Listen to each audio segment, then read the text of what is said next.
to avoid ex parte communications, DDRC members are under strict instructions not to discuss cases under consideration with the public or with each other outside of the public forum. The meeting typically starts with staff calling the case, giving a summary of the project, and then calling on the applicant to present if they wish.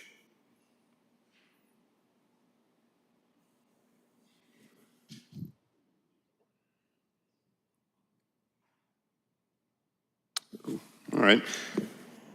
Decisions are typically made in one evening, and decisions may be appealed within 30 days to a court of competent jurisdiction. Oaths will be administered individually as we hear either from applicants or from live speakers. Applicants with requests before the DDRC are allotted a presentation time of 10 minutes. This time should include, but is not limited to, an overview of the project, case history, and any pertinent meetings held regarding the request. This time also includes all persons presenting information on behalf of the applicant, such as attorneys, engineers, and architects. This time limit does not include any questions asked by DDRC or staff regarding requests. Members of the general public are given the opportunity to address their concerns in intervals of 2 minutes. Applicants may have 5 minutes to respond. Staff has a timer and will make presenters aware of when their time has expired. Are there any changes to the agenda? Yes, there are a few changes to the agenda. On the regular agenda under historic, 1125 Haygood Avenue, which was a request for a certificate of design approval for an addition and carport in the Melrose Heights Oaklawn Architectural Conservation District, has been deferred. Number 2 on the regular agenda, 805 Whaley Street, an appeal of staff decision regarding window replacement in the Whaley Street protection area, has been withdrawn. And number 3, 830 Maple Street, which is a request for a certificate of design approval for construction of an outbuilding in Old Shandon, Lower Waverly Protection Area A, has been deferred. Thank you. The DDRC uses the consent agenda to approve non-controversial or routine matters by a single motion and vote. If a member of the DDRC or the general public wants to discuss an item on the consent agenda, that item is removed from the consent agenda and considered during the meeting. The DDRC then approves the remaining consent agenda items. Will staff please read the consent agenda? Yes, we have 924, 926, 928, 930, 934 Hardin Street, 905 Walnut Street, which is TMS number 11405-07-17. It's a request for certificate of design approval for construction of a mixed-use development in the Upper Five Points Design Overlay District. And we have 1108 Queen Street, 11409-08-07, which is a request for a certificate of design approval for construction of a single-family home in the Old Shandon Lower Waverly Protection Area, Area A. And just as a note on 1108 Queen Street, in the staff recommendations and the evaluation, there was a typo that listed the wrong address. So the staff recommendations in the agenda that you were given are for 1108 Queen Street. Is there anyone from DDRC that would like any item removed from the consent agenda? Is there anyone from the public who would like to have an item removed from the consent agenda? All right, I'll open the floor for a motion to approve the consent agenda and the minutes from the September meeting. I move to accept the consent agenda with the updated changes and the minutes from September. Thank you. There's been a motion. Is there a second? Second. All right, will staff please call the vote. Ms. Gallo? Yes. Mr. Ledecker? Yes. Mr. McKenzie? Yes. Mr. Salibi? Yes. Mr. Shelton? Yes. Ms. Thomas? Yes. Thank you very much. So there are no items on the regular agenda this evening, so I will open it up if anyone has other business to discuss. Staff will be giving a presentation on energy efficiency in historic houses. So Betsy, you can take that over. Very nice, thank you. Yes. So we wanted to talk about this because it is something that we get a lot of questions about. there is the idea or the misconception that historic buildings are always going to be inherently inefficient and not comfortable. So we wanted to take a few minutes to just talk about how these buildings work and what can be done to maintain the historic integrity of a building, but also improve its integrity.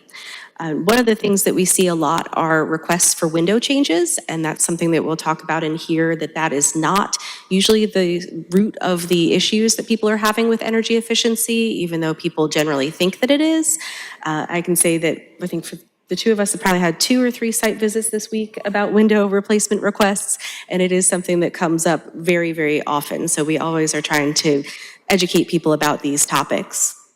And just as a little background, I worked on energy efficiency in historic buildings for about 2 years in a grant-funded research project in Charleston, and we tested the energy efficiency, let the siren pass, tested the energy efficiency of about 120 buildings that were both historic and more contemporary built to try to get an understanding of how these buildings function.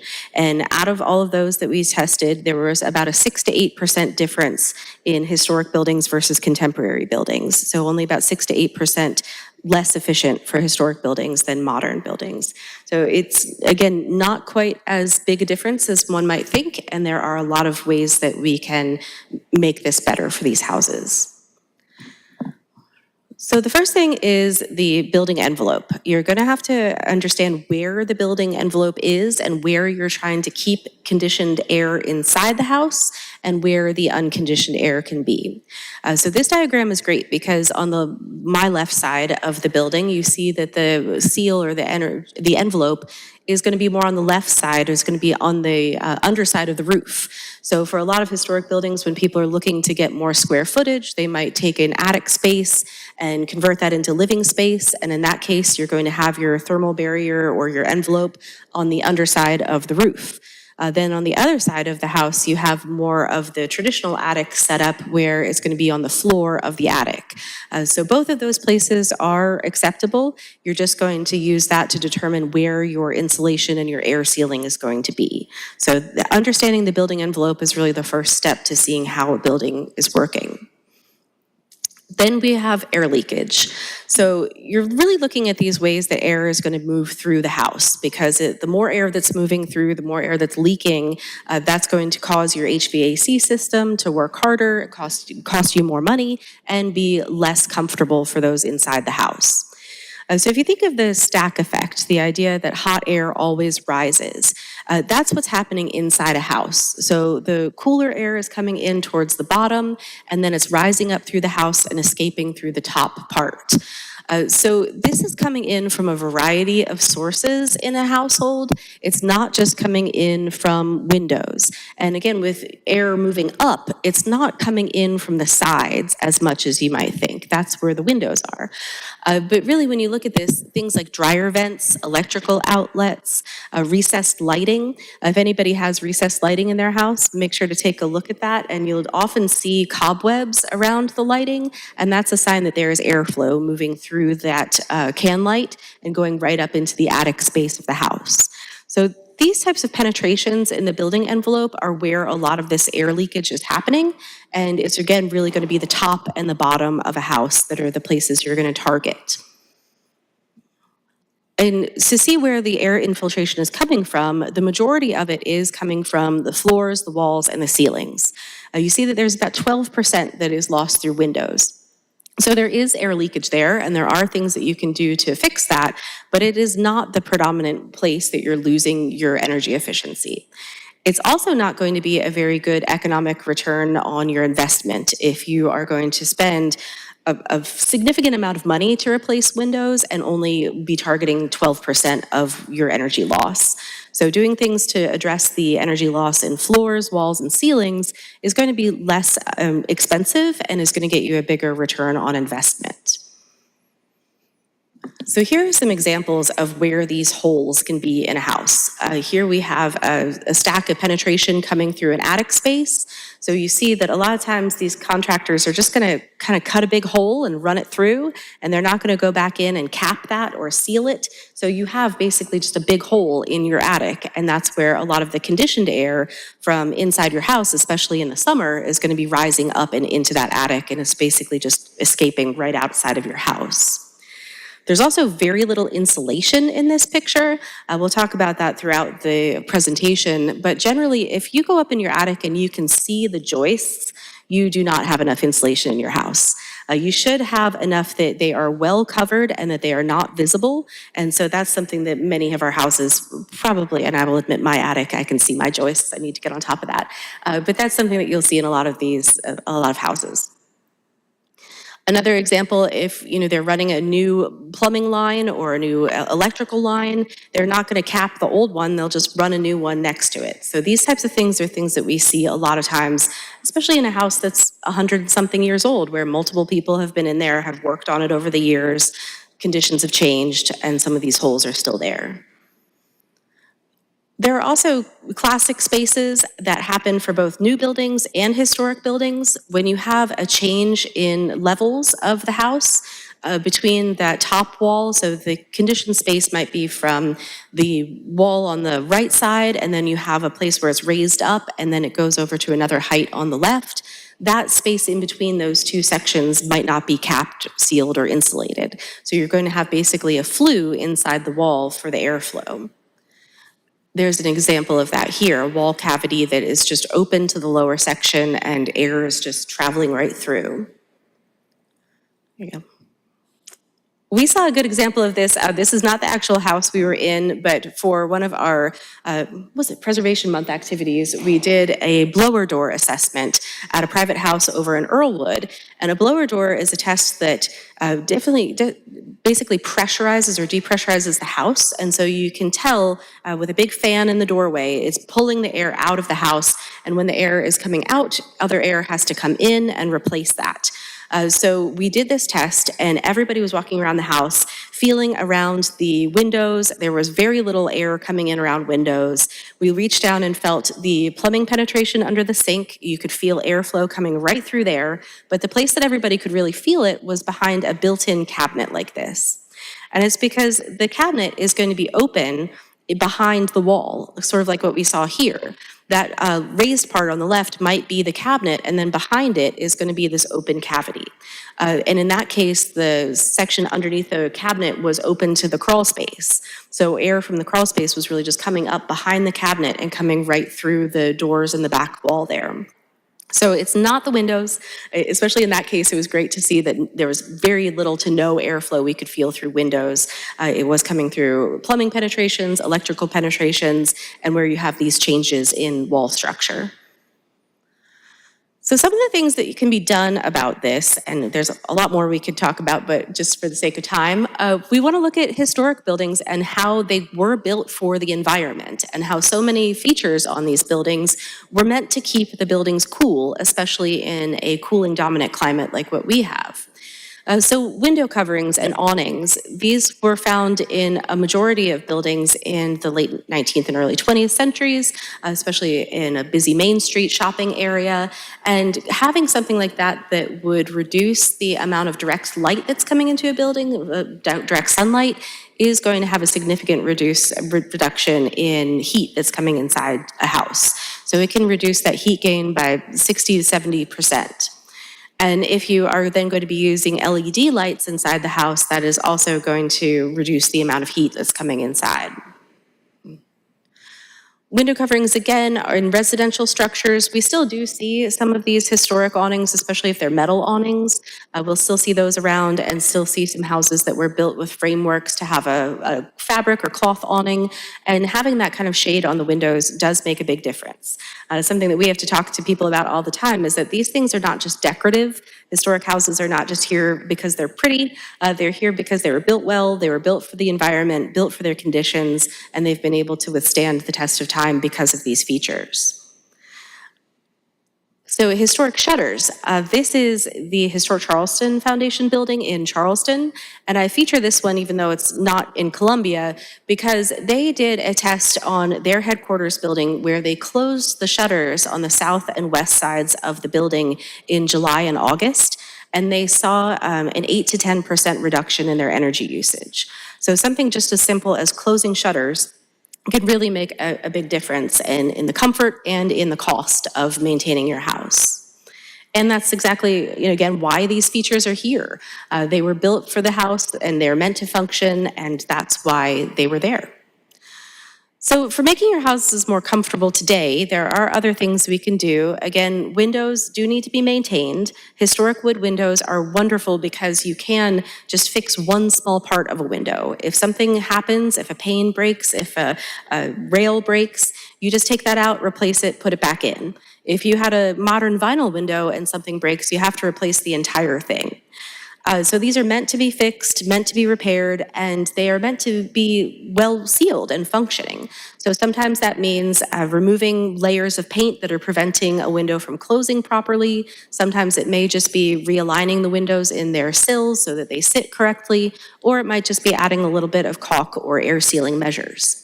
So interior storm windows are something that we've seen a lot of success with. They can be manufactured to fit directly into the window, custom sized, and then that way you have easy access to the windows to take those off, to clean the window, to open it when weather's nice, and you can use those and be pretty functional. Exterior storm windows are what we see more often, and there are a variety of different materials that can be used for these. I know that they can be frustrating to some homeowners if you can't always take them off as easily, but it is something that's going to really make a big difference in air sealing and having that extra layer of insulation there.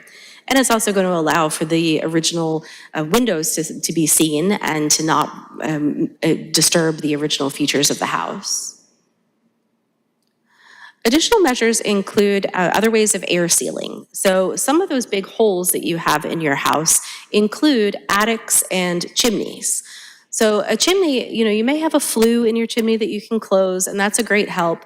But there are also chimney balloons, and I checked, and these are pretty readily available on Amazon or through Home Depot, and they're pretty inexpensive.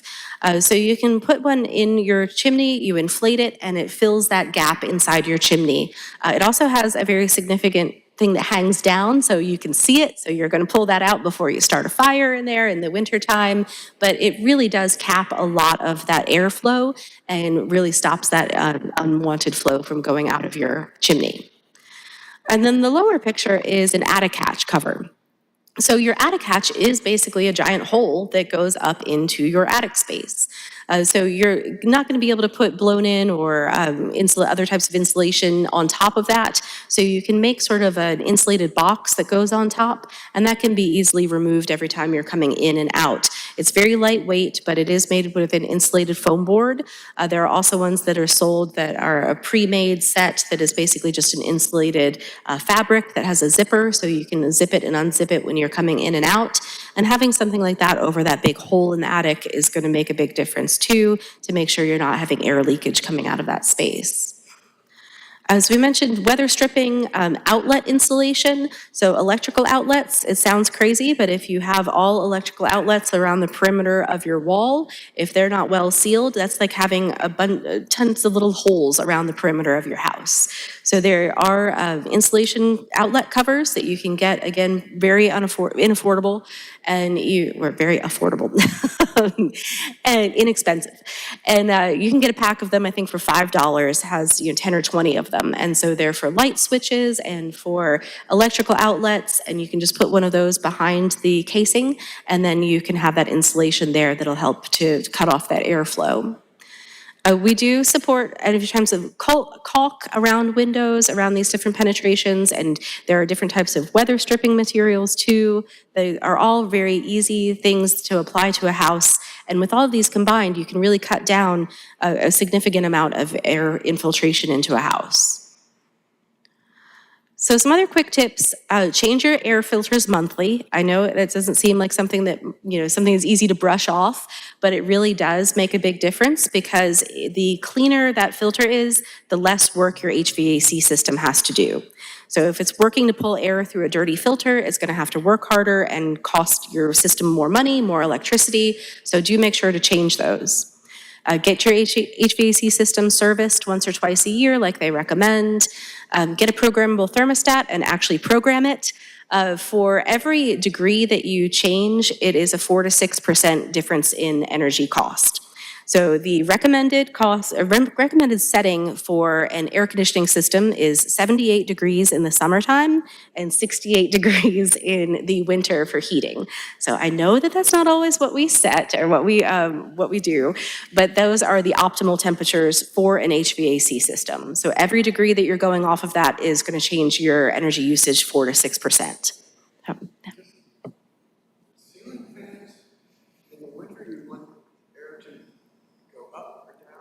Right. In the winter, you want to pull the heat up so that, let me see.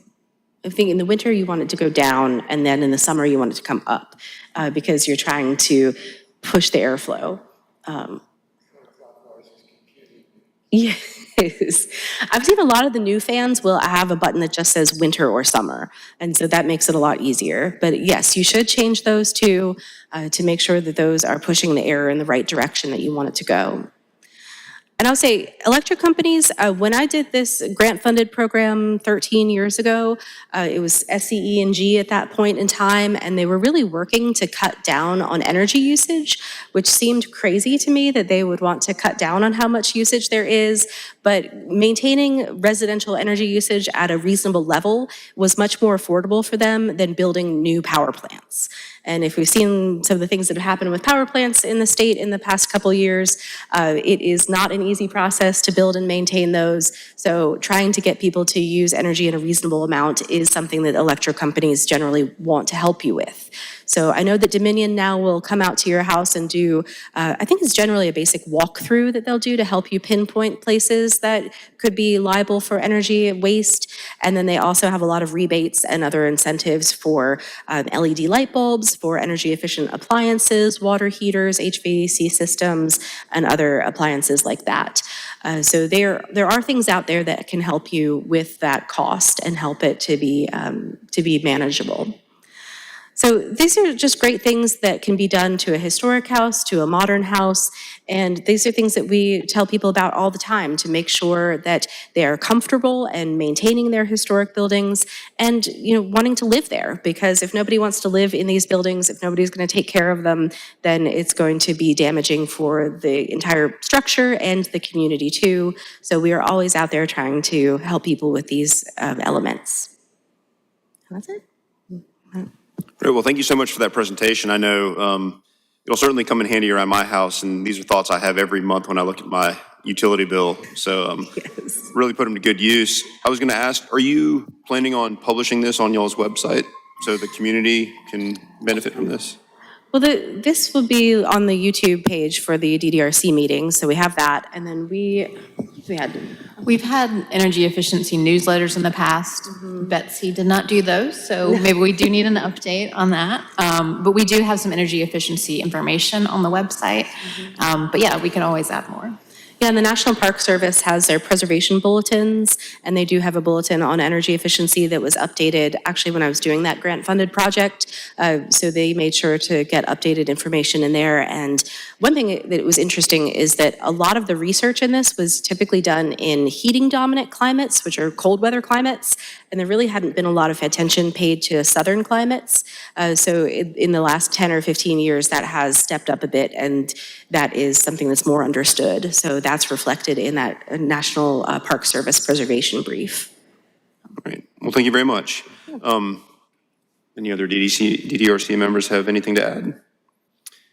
If not, then I'll entertain a motion to adjourn the meeting. Motion to adjourn. Great. All right. Thank you, everybody.